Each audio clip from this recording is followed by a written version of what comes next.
tinggalkan.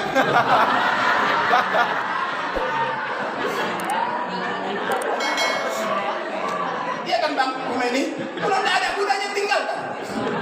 Tidak menyuruh. Kenapa? Karena memang suami istri itu harus saling melengkapi dan saling memberi manfaat. Kalau tidak ada manfaatnya tinggalkan. Mungkin kalau dipertahankan jadi muncul dosa. Tak bisa. Kenapa tidak mendatangkan manfaat yang lebih baik? Tidak mendatangkan kedekatan kita makin baik kepada Allah. Kenapa itu bisa terjadi Ustaz Ali? Kadang-kadang kita sering bertekad karena memang kita tidak mentauladani Nabi Muhammad. Kita hanya mencintai Nabi Muhammad hanya sekedar di lisan. Kalau kita baca dalam kitab Sirah Nabawiyah itu ternyata memang Nabi Muhammad itu luar biasa. Minum pun Rasul dan istrinya itu satu gelas. Di sini bekas mulut Rasulullah, maka Aisyah mencari bekas mulut Rasulullah. Sampai-sampai ada syair lagunya Aisyah, betul? Aisyah, romantisnya cintamu dengan Nabi. Aku tak pandai ciku bahasa India. Aku dalam bahasa Indonesia lumayan. Rasul. Lantas kita dalam hal itu sudah mentauladani Nabi Muhammad? Belum. Bahkan hari ini sengaja kita beli gelas mama papa. Lain gelas suami, lain gelas bini. Aku Ustaz mana mau satu cangkir sama lakiku bau jigong daripada muntah aku. Padahal itu ibadah. Betul ya Bu ya? Lantas Ustaz sudah satu gelas juga sama istri Ustaz? Enggak juga. Cuma kalau kami lagi berdua pas anak enggak ada, aku kasih juga minum deh dulu. Nah, pas minum saya diminumnya. Kenapa? Karena memang ada hadis yang mengatakan kalau kita rajin menyuapi istri itu, menyuapi suami, insya Allah rezekinya akan dilapangkan Allah. Cuma kadang-kadang kita yang bersuami istri ini pun cuma pas waktu nikah saja lah kita suap-suapan sama bini.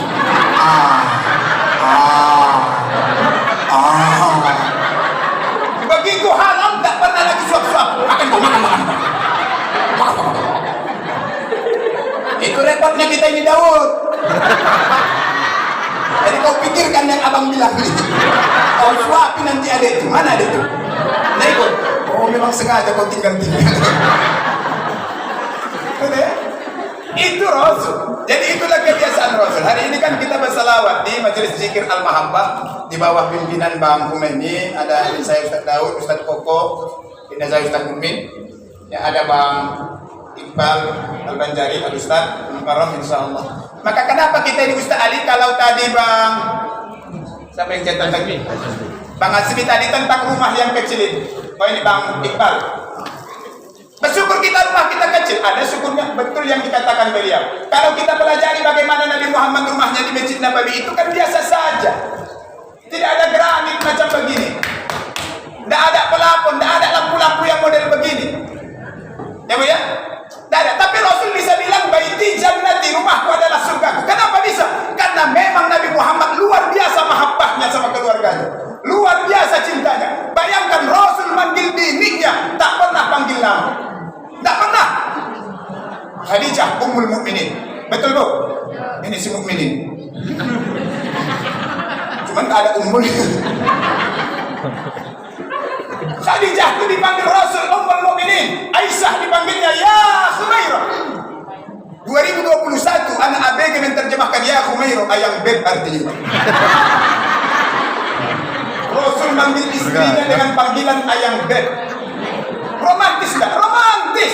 Lantas Ustaz sudah mengamalkan panggilan romantis itu sedang belajar. Itu biniku di luar itu. Pakai baju hitam. Pernah ku panggil dia sayang, ku bilang. Malu sendiri aku. Kenapa malu Ustaz? Orang Mandailing itu payah romantis.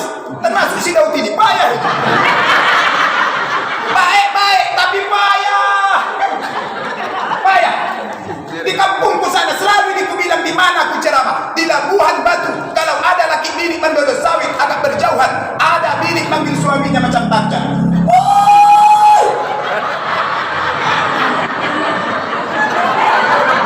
Bini manggil suaminya macam Tarzan. Lalu dijawab sama suaminya, ih sedih pioni. Siapa yang kau panggil itu? Ha.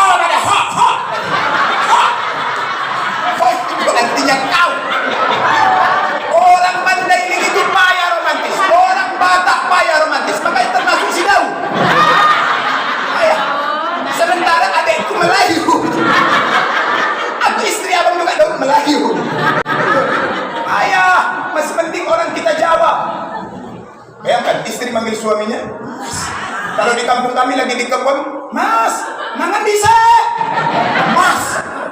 Hitam pun lakinya tetap Mas.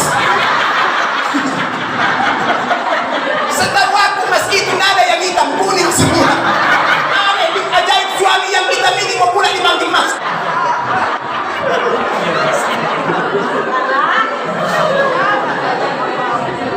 Aku kata Ustaz das atlatik tugaskan ke sini. Walaupun kata Bang Huma ini Ustaz ini amplopnya enggak banyak, enggak apa-apa Bang, enggak beramplop pun enggak apa-apa aku bilang. Ya, karena di teleponnya saya seminggu yang lalu. Adinda nangis ya Pak, Dinda Alim Al-Mahabbah, tak bisa lidahku ini berkata tidak. Entahlah kalau udah Bang Hamdi hari ini menyuruh aku, payah untuk menolak. Saya di antara sekian banyak ustadz di kota Medan ini, tak banyak ustadz yang saya dekati. Dan orang lain pun tak mau mendekat sama aku. Ya, tapi kalau sama Bang Huma ini, saya mencoba mendekat dan beliau mendekat sama saya. Artinya sama-sama datang. Ya, sama-sama datang. Maka kalau hati kami sudah ketemu dimanapun, insya Allah saya datang kalau diundang. Walaupun saya secara struktural tidak terdaftar di Al-Mahabbah ini, tapi secara hati nurani insya Allah hati jiwa saya ada di Al-Mahabbah ini. Di antara sekian banyak majelis-majelis zikir yang ada di kota Medan ini, ya mudah-mudahan itu Rasul. Sampai jam berapa jadi udah? Pantai aja lah ya. Ya, kita gas lah ini. Kalau kata Ustaz Das, kita gas. Ya.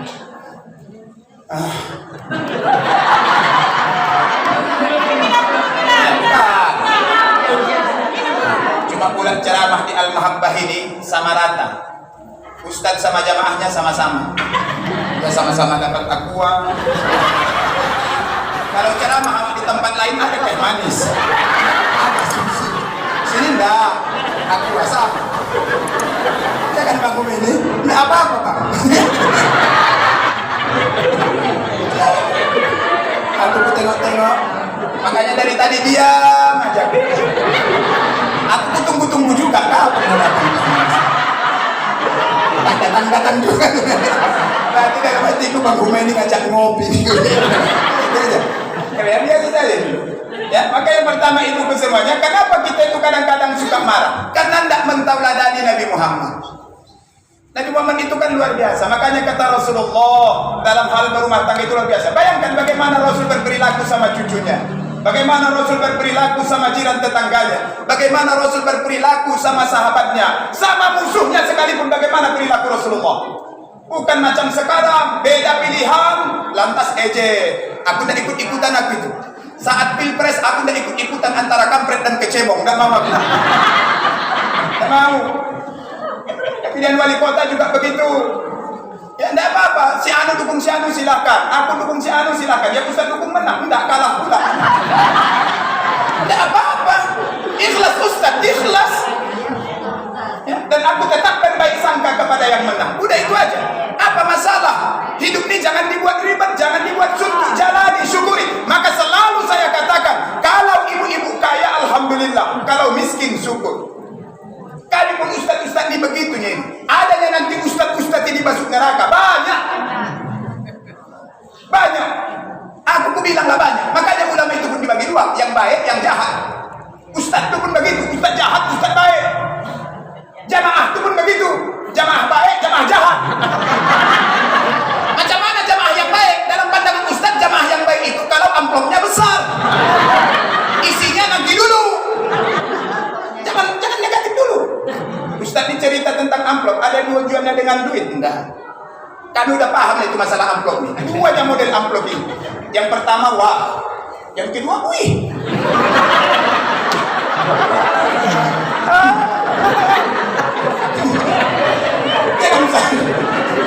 Yang pertama wah, yang kedua wih. Al-Mahabbah wah apa wih?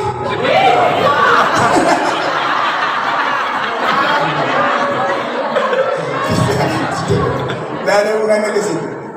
Maka yang pertama aku semuanya tahu dari Nabi Muhammad. Biasa saja, jangan marah-marah kita. Nikmati hidup ini. Kalau kaya alhamdulillah, kalau miskin syukur. Punya suami juga begitu, nikmati. Makanya sunnah berumah tangga itu kan luar biasa. Yang pertama, hebatnya dalam berumah tangga itu, saking dia berubah bisa menjadi amal ibadah yang luar biasa di hadapan Allah, karena memang punya sensasi dan keindahan yang luar biasa. Bayangkan ibu, seorang istri, kalau boleh saya berkata jujur, sebenarnya kalau mau dia tidur harus izin dulu sama lakinya. Oh bang, adik duluan tidur ya, ada hajat.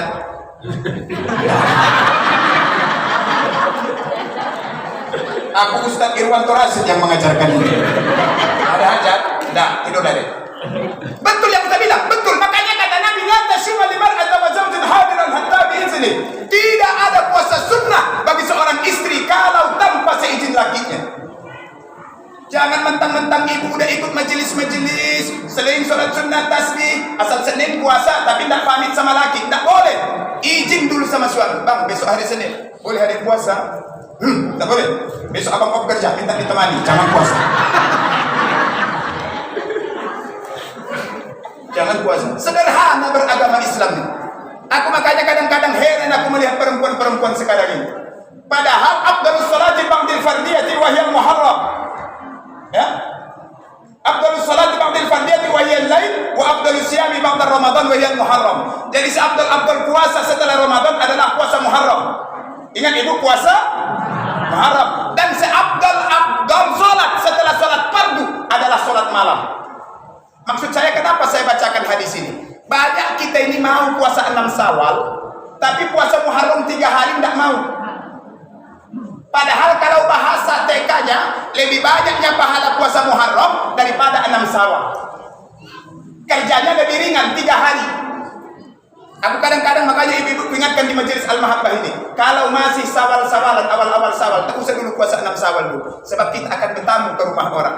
Udah dimasakkan orang ayam pop macam ini itu, begitu dihidangkan, "Lagi Bu, aku puasa." Mau kucurikan muncungnya itu ya.